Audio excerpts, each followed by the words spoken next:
recording, as everybody knows. We do all our meetings. And I think I will start by giving my required speech. As permitted by the governor's disaster declaration of January 8th, 2021, the determination has been made that an in-person meeting is not practical or prudent for this committee to meet in person. To ensure a transparent and open meeting as possible, we will post the meeting materials approximately 1 week in advance. We'll provide a recording of this meeting linked on our website, and we will take all votes by roll call. And knowing that we're doing it by roll call and for the sake of time, we will instead simultaneously do the roll call and the approval of the minutes. So with that in mind, does anybody have any additions or corrections to the minutes of the last meeting? If not, I will accept a motion to accept the meeting. Somebody care to make one? So moved. Great. Is there a second? Second, Paul Haas. Thank you. All right, then we will proceed to an approval by roll call. So Dominic, is that going to be you? Yes, it is. Thank you. Thank you very much. Dominic Argumedo, one of the liaisons for the committee, as the chair has mentioned, will be looking for a present for attendance and a yes or no on the minutes. Also, due to absences, if you're sitting in for someone, please let me know and feel free to speak up when we get to that person's name. Also, if I mispronounce your name, please feel free to correct me. I would very much appreciate it. Thank you. So I'll now begin with the roll and the call. Matthew Hasselmeyer. Okay. Drew Assam.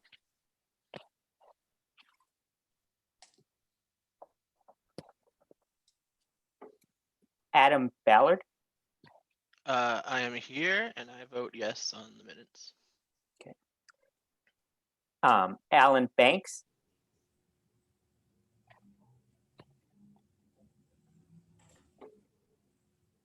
Christy Barksdale Noble. Present and yes. Angela Brooks. Present and yes. Paul Haas. Present, yes. Christine Cole. Present, yes. Steve Manella.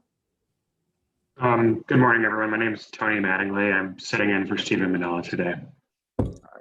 Thank you. Heather Tabbert Mullins. Yeah, Alex Devlin also sitting in for Heather Mullins today.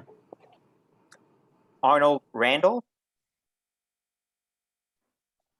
Yes, here. And yes on the minutes. Caitlin Ritter.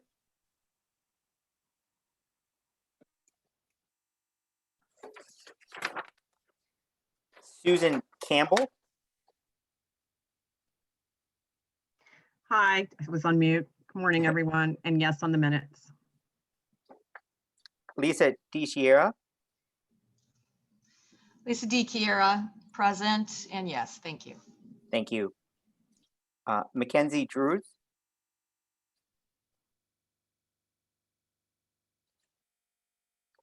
David Dubois. Present and yes. Benjamin Fenton. I am present and I am a yes on the minutes. Just going down the list. Nancy. Oh, yes, present. Yes. Veronica. Yes, Veronica Gonzalez.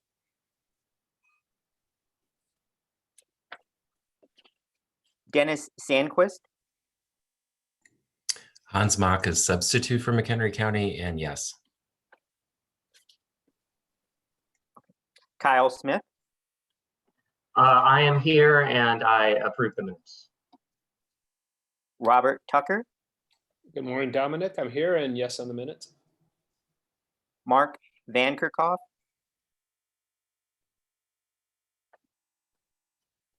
Eric Wagner.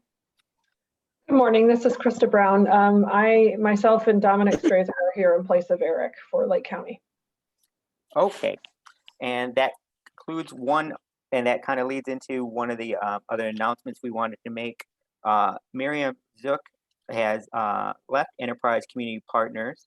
She is no longer with them. Filling in and representing Enterprise Community Partners today is Ms.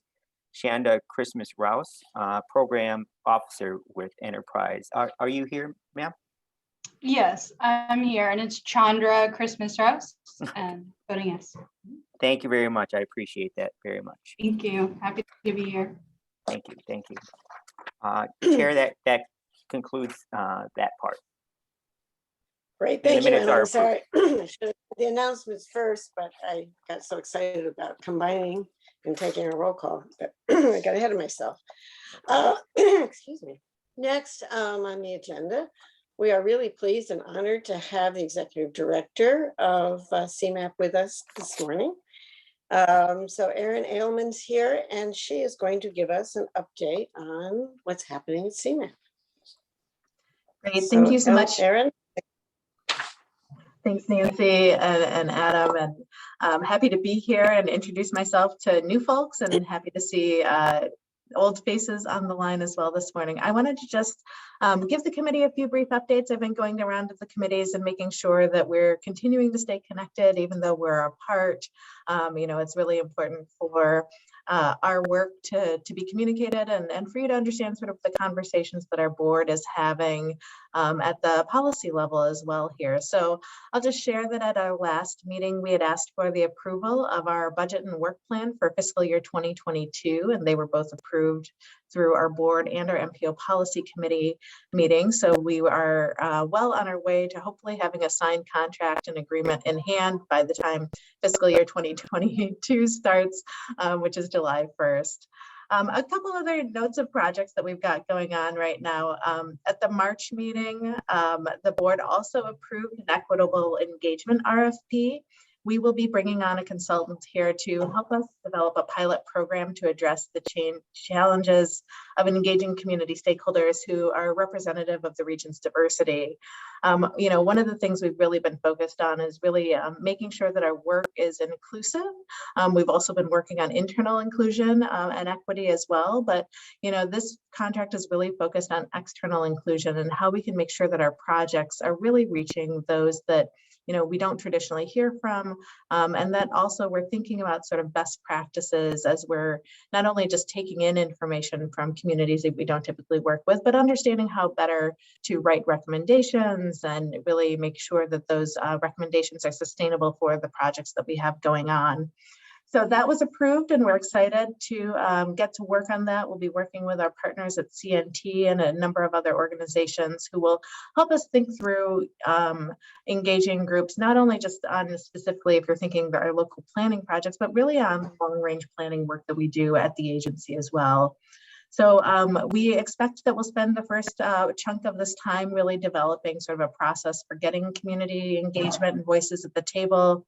But we hope to have more updates and bring them to you at a future meeting here.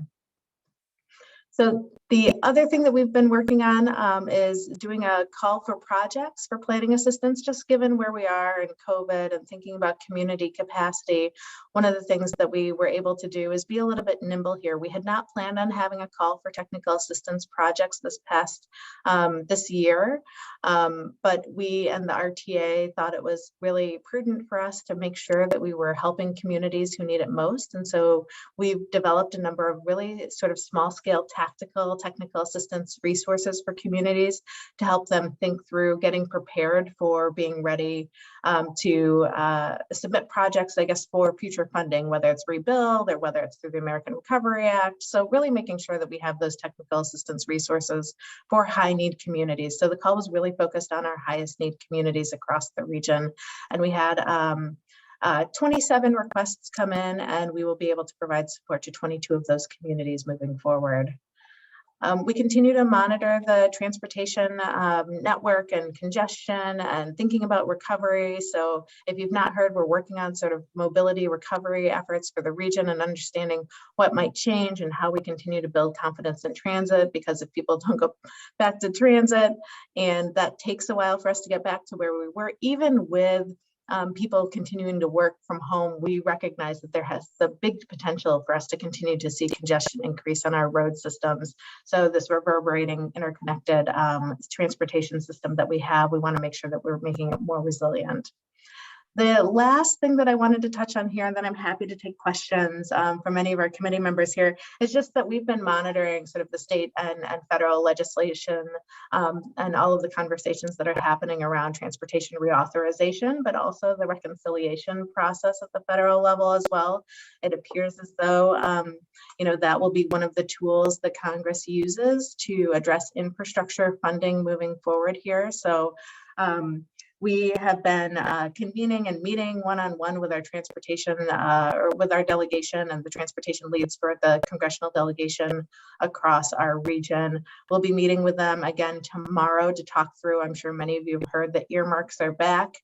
They're calling them community projects. I will say that, the earmarks of the past are not what they're doing right now. I think what the approach that they're taking in terms of thinking about projects and funding that can be spent in the next 3 years is a major step forward. And so understanding which projects could have big impact here is what we really want to help our congressional delegation understand and really utilize our tools and resources to help them pick the best projects to apply those funds for. So I'm happy to answer questions in regards to that and sort of what we're watching there and how we're hoping to assist, but or anything else about the agency's work overall. Thanks for the time. Does anybody have any questions for Erin? You know, they're undertaking a lot of great stuff going forward, and I'm really happy to hear about your continuing that. So if there any questions, last call. Okay. I'll be around and you can chat me too if you need. Thank you again. Thanks for joining. Thank you, Nancy. Great. And hopefully you will continue to come to our meetings. We love having you here. So next on the agenda is the CMAP community data snapshots. And as you know, they produce these annually. And if you haven't seen them, you should. They're really helpful and very inclusive because the data profiles for municipalities and counties in northeastern Illinois, as well as the Chicago community areas. These snapshots summarize demographics, housing, employment, transportation habits, retail sales, property values, and land use. So the staff right now will review content and purpose of the current ones and facilitate a discussion about opportunities to improve them in the future. So if you haven't had a chance to look at them, hopefully you will after, and I know CMAP is always looking for feedback. Ask their questions now, and if they're not all answered today, or if you have some more suggestions, please feel free to send them after the meeting. So with that, I'm going to turn it over to, who's going to do this one, Dominic or Erin? Dominic, are you? I am introducing my colleague, Avery Goods, who will be leading us through this. Avery is, I believe, an assistant planner here with CMAP. Avery, are you there? I am, yeah. Good morning, everyone. Thanks for having me. Good morning and here welcome. today. Yeah, thank you. So yeah, as Dominic said, my name is Avery Goods, and I'm an assistant analyst here at CMAP. I am here to talk to you today about updates to the community data snapshots and to get your input on how we can improve the snapshots in the future. So I'll start off by giving you a brief overview of what the community data snapshots are and the process behind them. Baked into that section are some changes we're planning to implement for the release in June 2021. After all of that, I'll be asking this group some questions and opening up the floor for your feedback. So next slide, I guess, Matt or Dominic.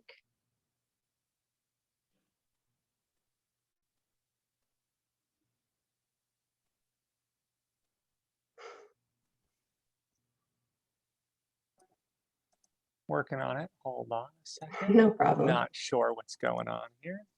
There we go. Great. So The community data snapshots are a series of annual profiles CMAP generates that summarize data about municipalities, Chicago community areas, and counties in the Northeastern Illinois region. So this slide has the different categories of data that are covered in the snapshot. As Nancy mentioned before, there's population demographics, housing, transportation, employment, land use, retail sales, water supply, and CMAP's 1 to 28 indicators. I think it's important to point out that the snapshots are not reporting any key findings or recommendations. They're not flagging any numbers as good or bad. They're supposed to be really simply designed as a central location for this information about our communities. And we know that for this reason, they're often used by local governments and other organizations as a reference for grant writing. So most of the data in the snapshots come from the Census's American Community Survey. We also incorporate data from the EPA, the Illinois Department of Employment Security, the Illinois Department of Revenue, and other data sets created by CMAP. We're always looking for new data to add to the snapshots. I think I should say that one of the key challenges that we have is finding data that's consistently available across CMAP's 7-county region. And I think that's important to keep in mind as we discuss any potential data additions. Next slide, please. So I pulled out the content that I think this committee would probably be most interested in, and that would be our land use and housing data. So the snapshots currently contain data from the American Community Survey on household characteristics and housing characteristics. So the household characteristics are data related to characteristics more about people in the household. So size in this case is how many people make up the household, and type is if it's a family or non-family household. And then housing characteristics are about the physical characteristics of the household. So size here is how many rooms the house has, and type is how many units are in the building structure. For example, is it a single family detached home or part of a 4-unit building? And then for household and housing characteristics, we have changes over time. So those are between 2000, where the data allows, 2010, and the most recent ACS year. So I believe in the last release, that would have been 2018. And then we also have a section of the snapshot that contains land use data. So general land use comes from CMAP's land use inventory. Park access is also a data point generated by CMAP. We used to derive walkability from walk scores, but in the upcoming 2021 release, we'll be using CMAP's walkability layer, which we find more accurately measures walkability in the region. Next slide, please. So here's a screenshot that I grabbed from a 2020 snapshot for Cicero that I included to give you a sense of how the snapshots are presented. So they're currently made up of tables that contain data from the main community, the county it's located in, and then the region as a whole. So the snapshots are PDFs. They run about 20 pages long, and they can be individually downloaded from our website. They're designed to be pretty easy to read, print out, and grab data from. I'll note here that we are exploring creating a web-based version of the snapshots, but we have no plans to implement this within the next year, and certainly not by the 2021 release. So I'm going to pause for any questions about what the snapshots are and the content in them, because I know that was a lot of information all at once.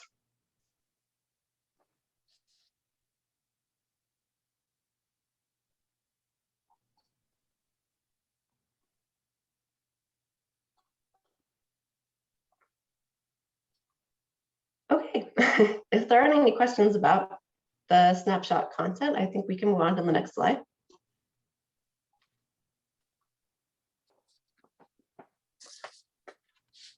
So I'd like to give you a brief overview of the quality control process that occurs after we've gathered the data and generated the initial snapshots every year. So currently we have 3 rounds of internal review. So this starts with the research and analysis team, which is the team that develops the snapshots, then moves to staff and planning and implementation and government affairs. They're pretty helpful because they're a little more familiar with the communities that we work with and work with them more regularly. And lastly, our communications teams review the snapshots before they're published. After every round of review, we make revisions until the snapshots are ready to be published on our website. We also publish the raw data that goes into the snapshots as massive CSV files to the CMAP Data Hub. So those are publicly available as well. One thing we're going to test out in the next cycle is this third point here, which is sending the snapshots out for external beta testing before the snapshots are published. So we're imagining that our external testers will be in local governments or expert stakeholders who are more familiar with their communities than we are and can provide feedback on how well the snapshots capture their communities. Next slide, please. So currently, one of the main ways we solicit feedback about the snapshots is a survey that's linked on the snapshot webpage, as well as on the snapshots themselves. Every year we get a couple of responses to this survey. It's also anonymous. So on this slide, I have some of the suggestions that I've pulled from the survey for data to include in the snapshots. So as you can see, people are interested in maybe some data more about children, some housing data, some public health data, crime data, more data on people with disabilities, and then more data on retail sales. I definitely note that for some of these, we're probably not going to be able to get reliable data, and they likely won't all be included in the snapshots anytime soon, but I think it's still good to give you an idea of the feedback that we've already received.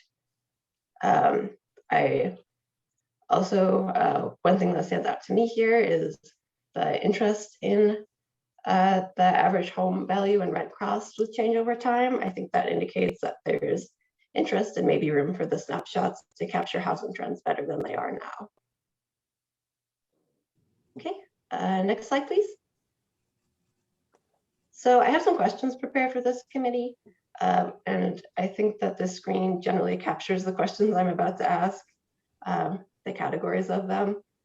So the first one is really thinking about, are there any other data points about communities that you would like to see reported in future snapshots? And then the second is how else CMAP could improve the snapshots to be more useful for that work. So while that being said, I'll dive into the first question that I have here. And that is, where are folks in this committee currently going to get their data related to housing or land use in the region? That's not the community data snapshot.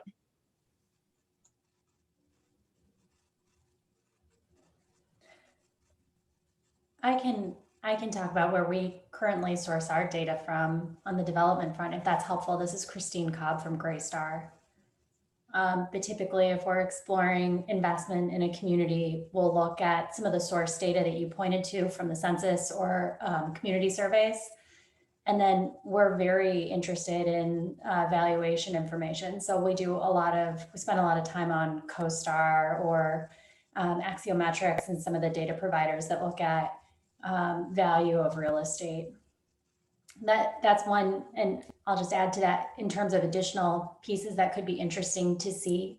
Like if you were pulling up a community snapshot on Joliet, might be interesting to know if they have an affordable housing ordinance, and then also how the average median income transposes to levels of affordability that you typically see with those ordinances, like a 60% AMI affordability threshold.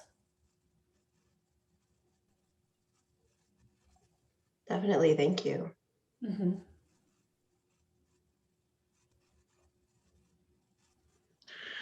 This is Tony Mattingly from Metra. I'll just briefly state that we have been looking at data from Redfin in their data portal about home sales at the county level, kind of across the region. So that's another source beyond the community snapshots that we look at.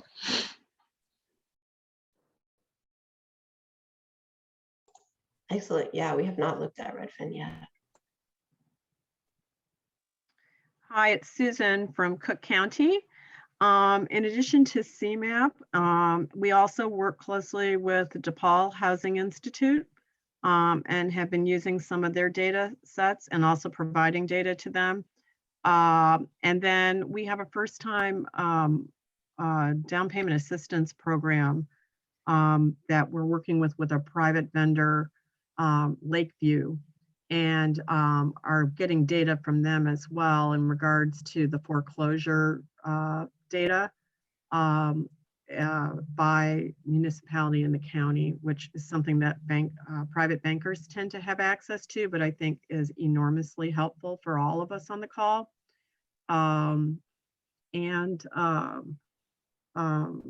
You know, from our own programs, we're also generating data as a result from the last year with our providers. CoStar we use as well.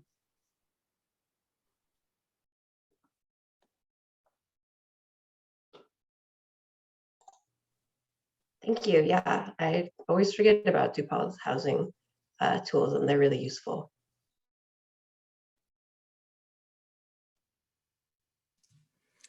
This is Christy Noble from the city of Yorkville. When we research data, we also use ESRI's data because it's part of our GIS and mapping database as well.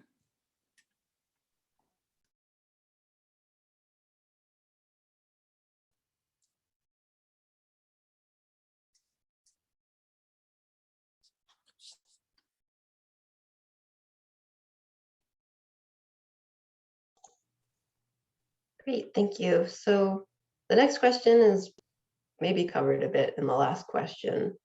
But yeah, is there any data you can think of that CMAP could add that would make the snapshots more useful for your work?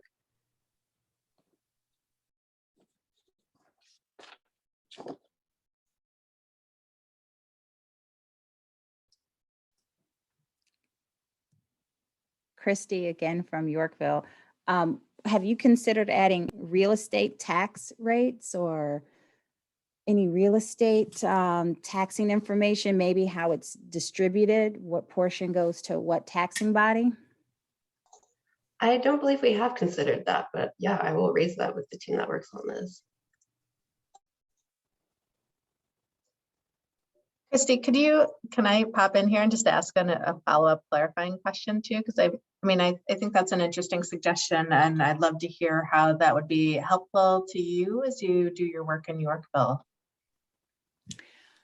Well, I don't necessarily know at this point how helpful it would be to us because we could go to the county as well, but it may be helpful for comparison information just to have it in one location. So if someone's looking to land in Yorkville, we can send them to a site where they can compare tax rates with Yorkville and another community. Thanks. Thanks for letting me pop in there, Avery. Yeah, of course.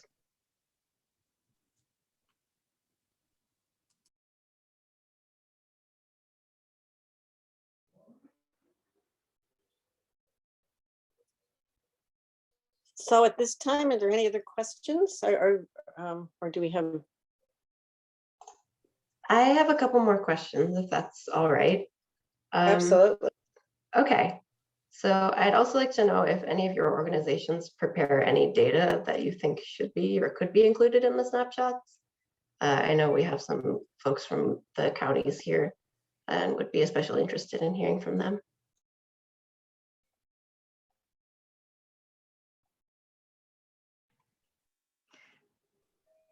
Sure. Hi, it's Susan again. Yeah, we're happy to share, whatever the data is that we're collecting. It's fairly interesting, although it would be pertinent to the programs that we're actually running as opposed to global condition data by the county. So we just have to be within that context, but we're happy to share. Got it. Yeah, thank you. This is Adam. I'm not with the county, and this is back to your previous question about other data points. I know ACS has at least self-report disability data. It might be good to include that as well. Where, and if possible, like map it to like where, not just how many people identify as having a disability in these communities, but where they live. Yeah, we're definitely looking at adding disability data to the snapshots. I don't know if we'd be able to map it now the way the snapshots are presented, but maybe if we, move to more of a web-based mapping tool, that could definitely be a possibility. Yeah, that might be a future project, but I think at least getting the percentages in their snapshots for now would be helpful too. Yeah, absolutely.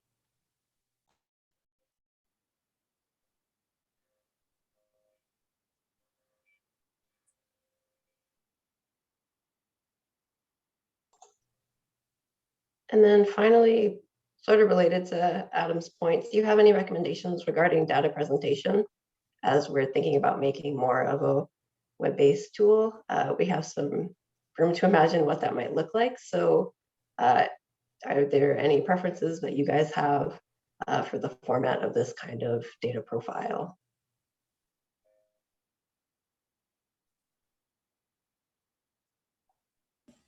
If it could somehow be linked to a map, I just always think that's helpful. Yeah, so currently on the CMAP webpage, we do have a map where you can select a community and it will pull up the snapshot right there for you.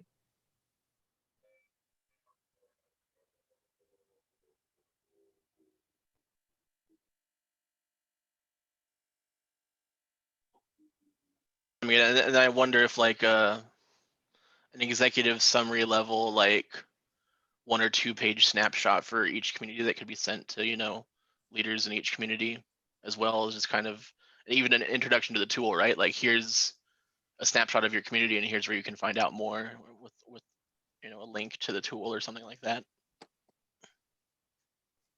Yeah, that's a great idea. Are you imagining the executive summary would have like any key information or just more an overview of what the snapshots are? I mean, it could be, I mean, it'd be an overview, I think mainly an overview, but then like, you know, pick out 2 or 3 data points that you think really pop for that specific community that make that community unique, you know, and say, you know, here's some things about your community that maybe you know, you weren't even aware of. We certainly weren't until we looked into it, you know, just as a hook to say, oh, this tool can teach us things we didn't know or help guide our planning in ways that we hadn't really thought of. Yeah, thank you. I think that would be great to make them a little more engaging.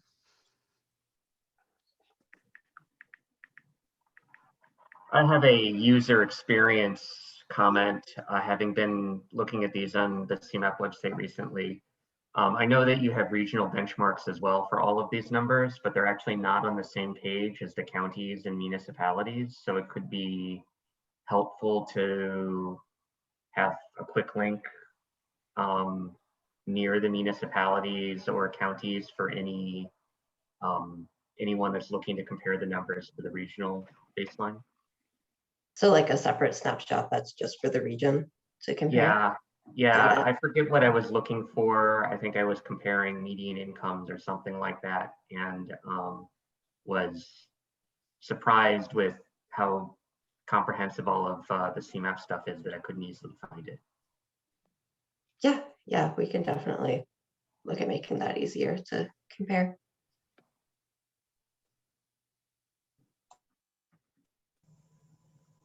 This is Caitlin Ritter. I think it would be really helpful to anytime you can have something like downloadable to Excel format, whether it's like maybe all the data or even just community by community. To me, that's always helpful because otherwise I'm entering it all into Excel myself. Yeah, so we have the raw data and the CSVs, but yeah, I agree that it would be really helpful to have the tables actually formatted nicely in an Excel file that you could download as well.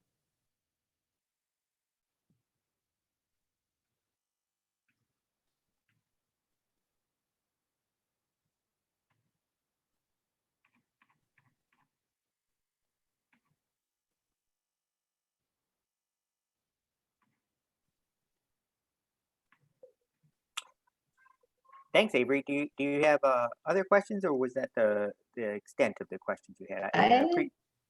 Yeah, that pretty much sums it up. Yeah, thanks everyone for your time. That was great. I really appreciate it, and thank you for the great feedback from the committee members. Yeah, thank you. Yes, thank you. And it's such a useful tool, so it's always great to have it even enhanced more. So thank you.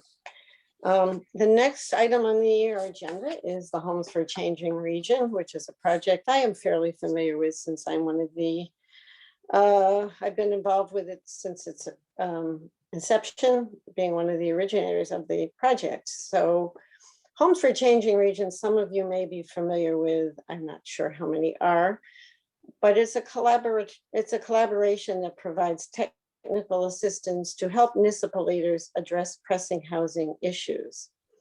And it is a partnership currently. It's a partnership between CMAP and the Metropolitan Mayor's Caucus. And we are joined here today with my partners, Kyle Smith from the Metropolitan Mayor's Caucus, Enrique Castillo and Diana Martinez from CMAP. And I would like to also just thank Ida, who has generously given us the support to do this program through their Affordable Housing Trust Fund. And they have become an unofficial partner. So we thank them again for their help with it, because they also contribute in a lot more ways than just resources. A little very short history of homes. It began 14 years ago.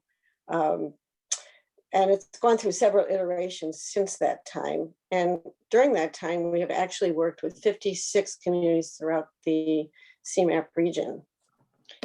It began when we recognized that the demographics were really beginning to change, and you could actually measure them, particularly the growing Hispanic community at that time and the aging population, which still continues to grow. And it was a different way of looking at planning. We looked at planning by people. What were their needs? What were their housing needs? So we kind of like to say it was planning for people, not buildings. And what we developed with these communities over about a year to an 18-month time frame was forward-looking housing policy plans. So that address the housing needs of current and future residents going out. You know, how should you think about what kind of housing needs did you have as you continue to change and grow? But as we all know, 2008 changed quite a bit in the housing market. It certainly made everybody realize that housing needs became critical and immediate. We saw what happened with the housing and how it affected people. So with that, we did change our process, and actually we adjusted our work to a shorter, much more targeted process with the community. And with that, we created what we call a housing action plan that helps the communities understand the housing trends as they continue, but really addresses their current challenges. And so today, what we would like to do is we're actually going to do some breakouts where we can show you the process. And at the end, we're actually going to be looking for some input from you to maybe help us. So what I'm going to do is turn it over to my colleague, Kyle Smith from the Metropolitan Mayor's Caucus, to take you briefly through our process, very briefly. And after that, we will do breakouts and really have you go through a couple of communities and continue giving us, because one of the differences, after we give them an action plan, we want to help them implement. And that's where the challenges begin. So with that, I'm going to turn it over to Kyle. Thanks, Nancy. Actually, before I start, maybe it would make sense to do just a very quick round of introductions from all of us on the project, since we're all partners in this, and those of us doing the talking and slides, we're equal partners with everyone else. So Enrique or Diana, if you would introduce yourselves, and then I'll continue where Nancy left off. Sure, I can go next. First of all, thanks everyone for inviting us to join you all today. We really look forward to the discussion that we're going to have here in a few minutes. But I'm Enrique Castillo. I'm an associate planner here at CMAP. I've been with CMAP for a little over 3 years, and I do housing work with CMAP. So.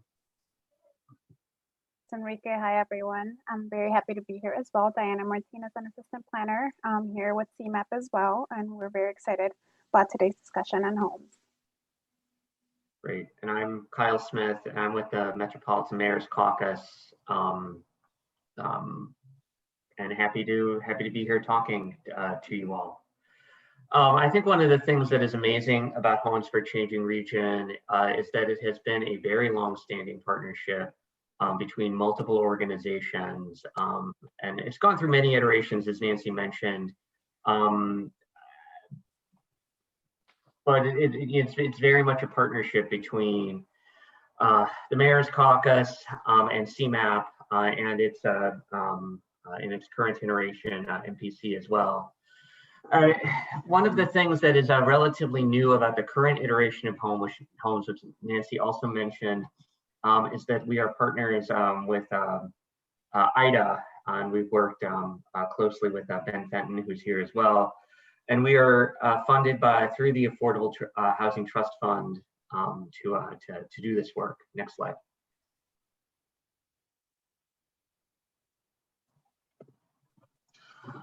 So the current iteration of Homes for Changing Region, which has been in place since 2018, is funded through IDA via the Illinois Affordable Housing Trust Fund, which was established to create and preserve affordable housing for low and moderate income households in the state. This is the purpose of the trust fund. It is also the North Star to the work that we do. In some cases, it is very straightforward when we're talking about adding or preserving affordable housing units. But we do work in a lot of policy areas that advance this indirectly as well, including some of our discussions today. Next slide. So you can click the slide a couple of times. There we go. Our organizations have been at this a long time, and we have streamlined our process from what we were doing at the very beginning. In the first few communities that we worked in, some of the 56 that Nancy mentioned, we were doing full-blown housing policy plans. And then we expanded from there to do interjurisdictional plans throughout the region. One of the things that our organizations learned doing that work is the things that were the most valuable to municipalities were receiving a database line to give them a basic understanding of housing in their town.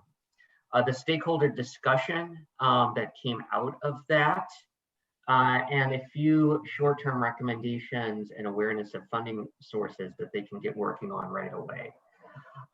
We also found that the longer-term longer-term planning process tended to lose them a little bit. And so we during this iteration, we streamlined it down to a quick-moving process focused on the things that benefit communities the most. So our process is basically 3 meetings.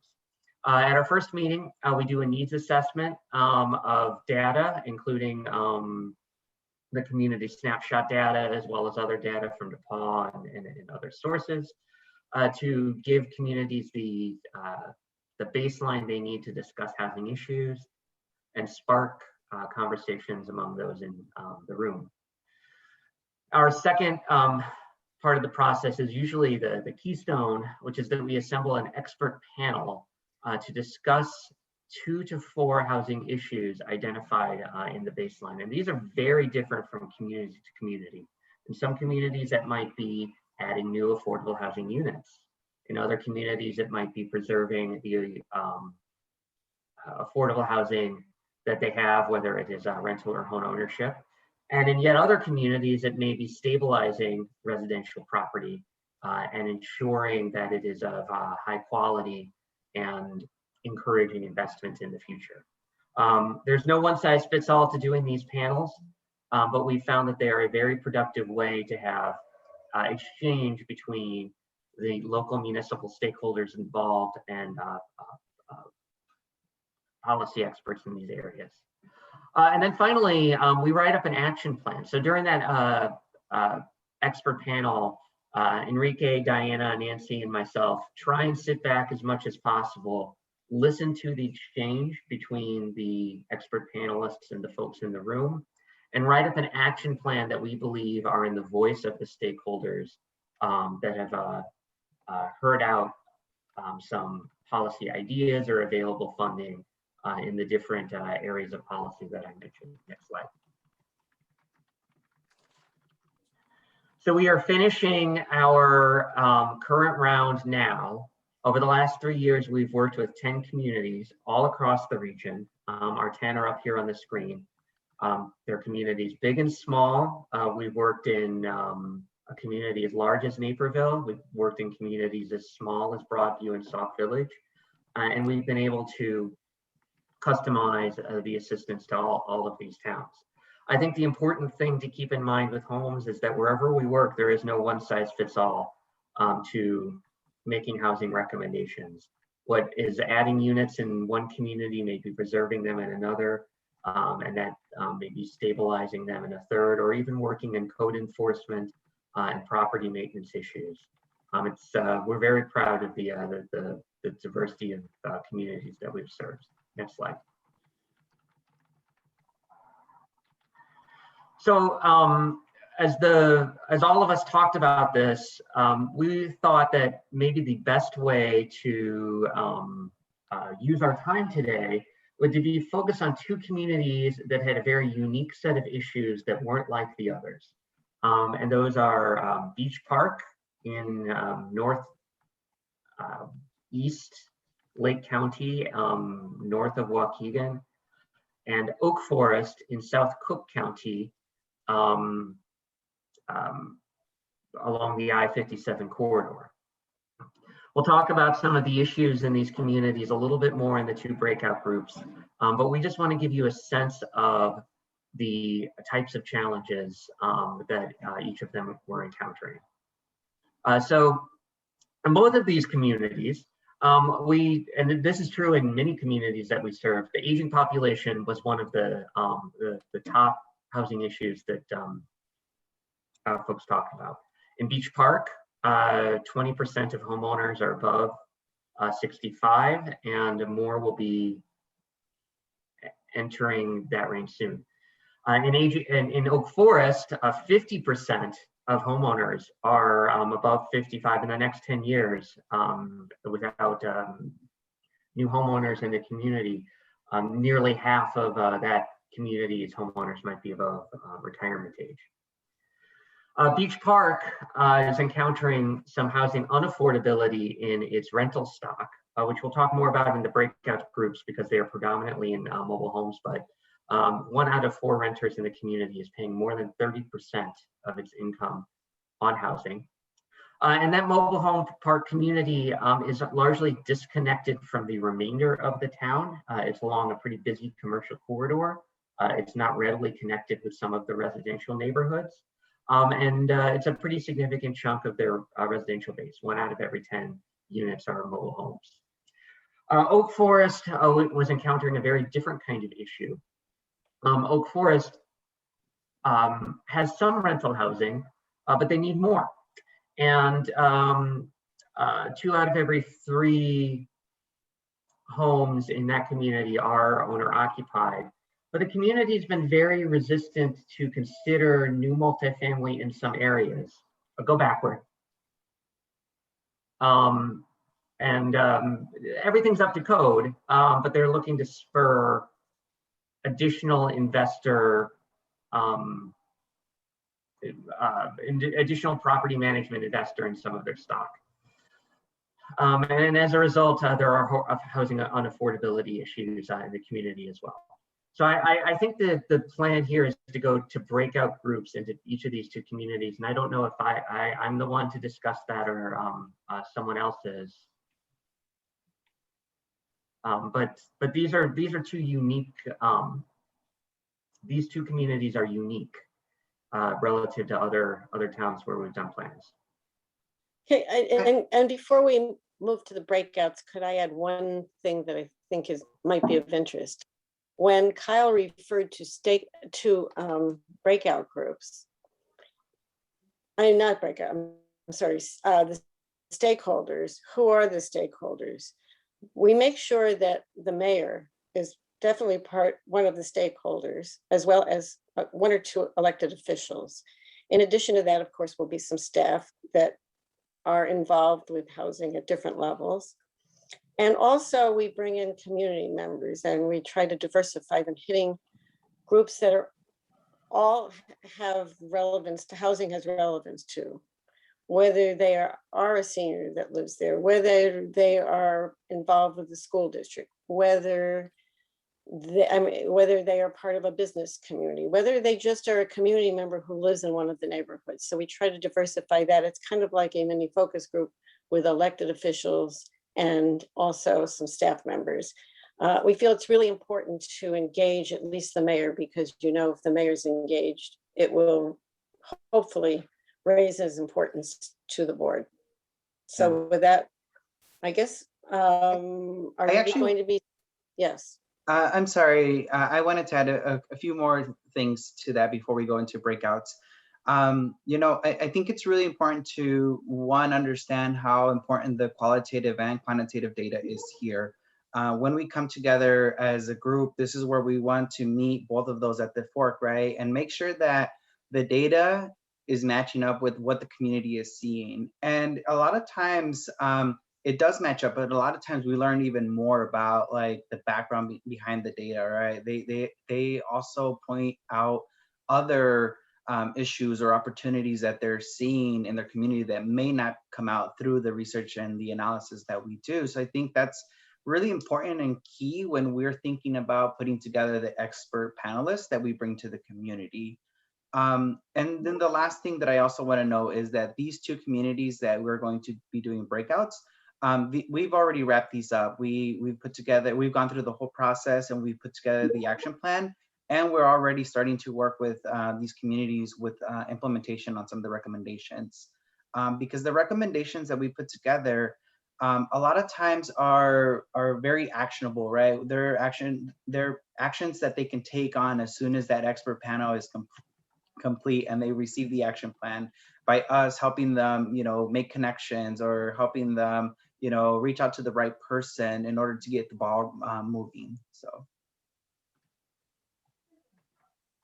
Thanks, Very Enrique. good. Anybody else? Yeah, go ahead. Diana, do you have something to add as well? No, I think we're ready to go to the breakout rooms for the sake of time. Thank you. Right. And just a quick overview of the breakout rooms. The liaisons worked on dividing the members up into based on their background knowledge and trying to have a balance between the two rooms before that. But we will be coming together after that to just talk in general. And we look forward to having a variety of comments. So thank you. Great. So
Wow, Kyle, that was real quick.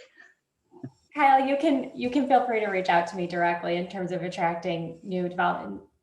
Happy to provide some feedback on what we're seeing in terms of pricing for building new, and then sort of incentives and what would be helpful to help facilitate new development. Just reach out and maybe we can hop on a call and walk through some things. I was muted. That sounds great. We work in a number of moderate income communities, you know, or above median, but not well above median communities where the cost of construction is a barrier. So yeah, there's just a huge push right now from investors that are interested in garden style, more attainable housing in the type of markets that you're describing. So that's, you know, typically 2-story, walk up, non-elevator, but happy to walk through that with you. yeah, and actually that's a good segue. We had a third community, you know, we just wanted to spark some additional discussion. Our last engagement is underway in Warrenville. And what we've learned from Warrenville, we've learned many things. So I'm glossing over some of the housing data that will also drive some other recommendations. They're very interested in that, in what you've described, and what we were talking about in our breakout room as well, with like cottages, ADUs, etc. Missing middle housing. This community, Warrenville, is a fairly prosperous, middle class community in DuPage County. It's surrounded by communities that are seeing a lot of housing investments, in particular Naperville. And because of that, they've seen a lot of large campus style multifamily that's also very expensive. So in addition to the affordability question, they're trying to think through what they could add that is still in the middle, both in terms of price point, as well as urban form. And if anyone has seen this chart from the last 5 years, this is a common one in presentations to talk through the missing middle, everything between the single family house and the large multifamily building. One of the things that we found, we're putting together an expert panel for them now. We don't have a lot of examples that we're aware of from our region where there's been housing that checks off all of these buckets. There are a few communities that have allowed ADUs. There are some developments that are more of the duplex style in Skokie, Libertyville, etc., but their price points are actually pretty expensive. And you know, there are a few cottage developments that we're aware of, but we're looking for more. So we thought that it would be a good exercise to just hear examples that others are aware of across the region. I think this is probably going to be the area of growth that more and more communities are going to be looking for examples of other communities that have done this successfully.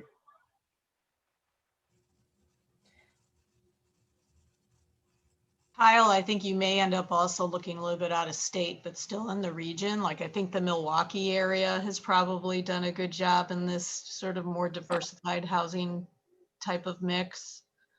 So, you know, smaller cities, smaller primary cities like a Milwaukee, Madison, you know, that can still be translatable to a large suburban community in some ways.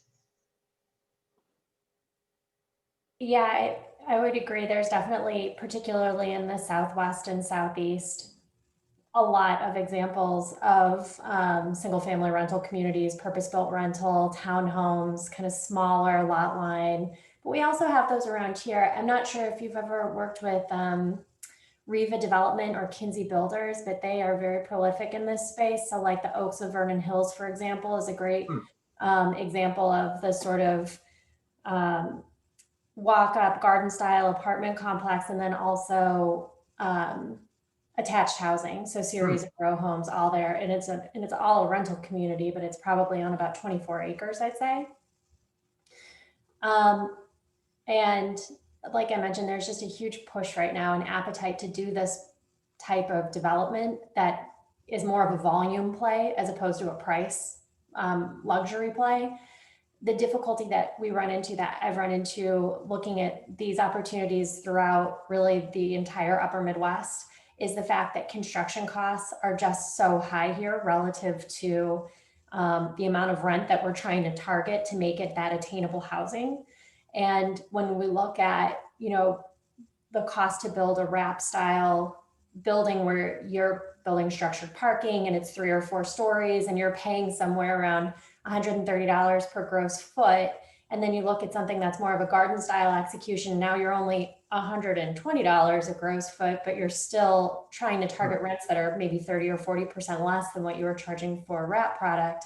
It's much harder to do here.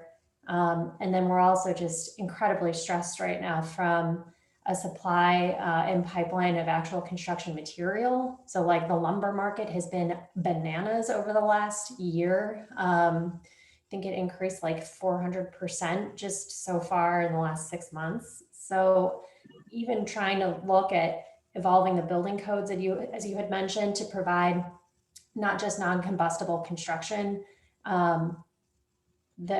the pipeline of wood frame product that's absolutely off the charts throughout much of the rest of the country is also impacting us here and making things even tighter.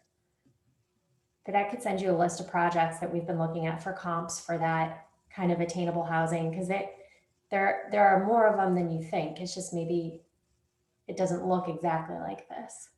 I think we'd love that. And I would add that I think that this is just an area that's relatively new, you know, as opposed to light tech projects, for example, which it's very easy to figure out where those are. So any information that you have, like, we would devour. We're eager to build out the case studies in this. Happy to do that. Also have to just throw out that I grew up in Warrenville, and it is a great community, but it definitely is in the shadows of Wheaton and Naperville. But it's like a phenomenal small suburb.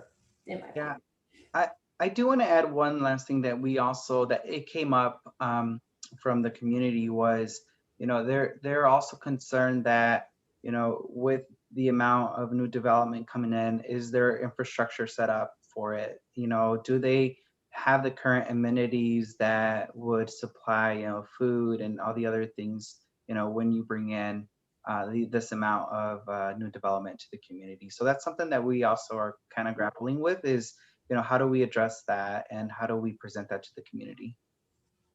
Did you say provide food? Just amenities, you know, all the types of amenities. Well, I think if I could add that what's happening in Warrenville is they are adding over 1,000 units of rental housing now. It's more the luxury level. But the question, I guess the big question was, are there enough of the supports that you look for in a community to support that, such as grocery stores? I mean, they have them, not that they're not a food desert, but we're adding all of these new residents. You know, is there enough open space? Is there enough, you know, the things that you look at to make a community a place that you want to be?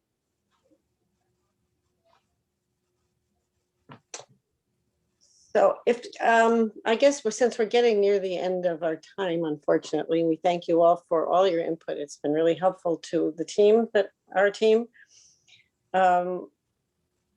If anybody has suggestions that for us, we would welcome them with open arms. You can send them to either any of us, or hopefully Matthew or Dominic would be, you could pass them on to us. So we really are looking, we are always looking for as much information as we can get, and as many examples, good examples out there. Hey, Dominic or Matthew or someone from CMAP, are you guys capturing what's in the chat too? Yes. Okay. I mean, some of it's mine, but and Christy had a really good comment too. No, and actually your comments are well taken, and that is always an issue. We know that the accessibility is an issue for a lot of these new types of development, particularly when they're smaller. So something, you know, so Adam, we'll look for your input as well. Yeah, and finally, I think the last slide has our contact information, and like Nancy was alluding to, The Homes team is anticipating additional funding for a new round of Homes for a Changing Region. We're hoping to get a word hopefully soon in the next coming weeks or so. So like Nancy mentioned, if you have community suggestions, the Homes team is pretty open to hearing what some communities in our region might need this partnership. Yeah. So with that, we thank you, and I think we'll move on. I think we have community member updates. If we have, do we have many? No, we've only got, let's see, where are we in time wise? We only have a few minutes left. So does anybody have an update that we would love to hear about?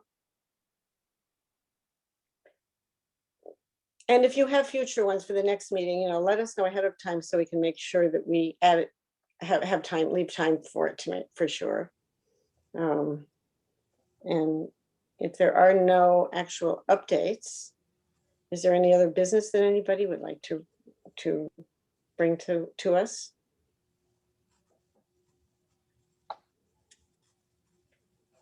Hi, Nancy. All right, well, in that case, is Oh, there- sorry, I just wanted to make Hi, a quick Susan. vlog. Hi, how are you doing? Can't find my control to take my video, put my video back That's on. quite all right. Why don't you give Okay. it? Yeah.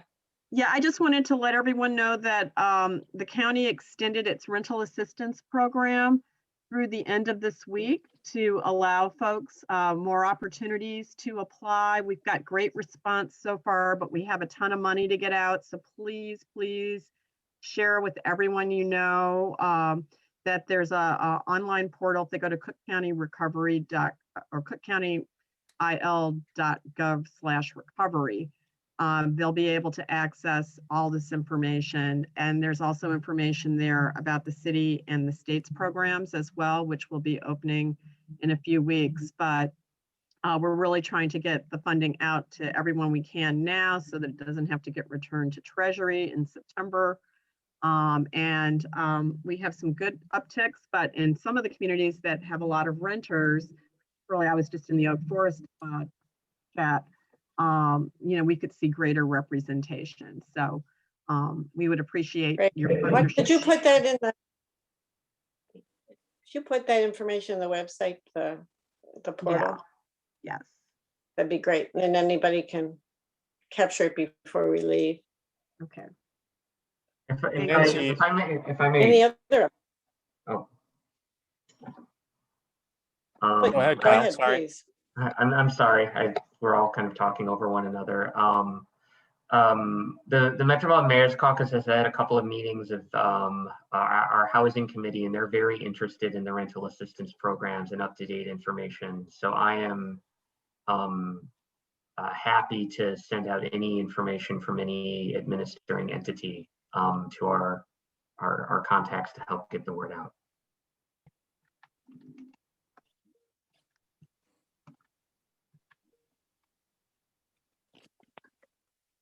Okay. If we have any other Great. business, oh, go ahead. And no, I was just going to say, we'll circulate some of those contacts. Maybe can we do that to the committee? Yep, that'd be great. So everybody will have it. And at this time, is there any public comment? I don't even know if we have public. Staff there. received no public So- comment from via email. Okay. And then, All right, and our next meeting is June 1st. right. So our next meeting is June 1st. I think we are about at time. So with that, I guess we will call this meeting to an end. Do I need a motion to call it to an end? Yes, can I have a motion to end the meeting? So moved. Somebody wants to end the meeting? Thank you. Is there a second? David, Somebody second the end of this meeting. Thank you. Do we need a roll call No, we don't. for this, or Thank- can we just do voice? Nope, that's that. Great. The second is fine. Thank you so all for meeting. Wonderful. All right, well then we will see you all at our next meeting, I hope. And enjoy the rest. Hopefully things will be much better by then, and hopefully sometime we'll actually meet in person. Looking forward to that. Goodbye. Thank all. you all. Everyone. Bye.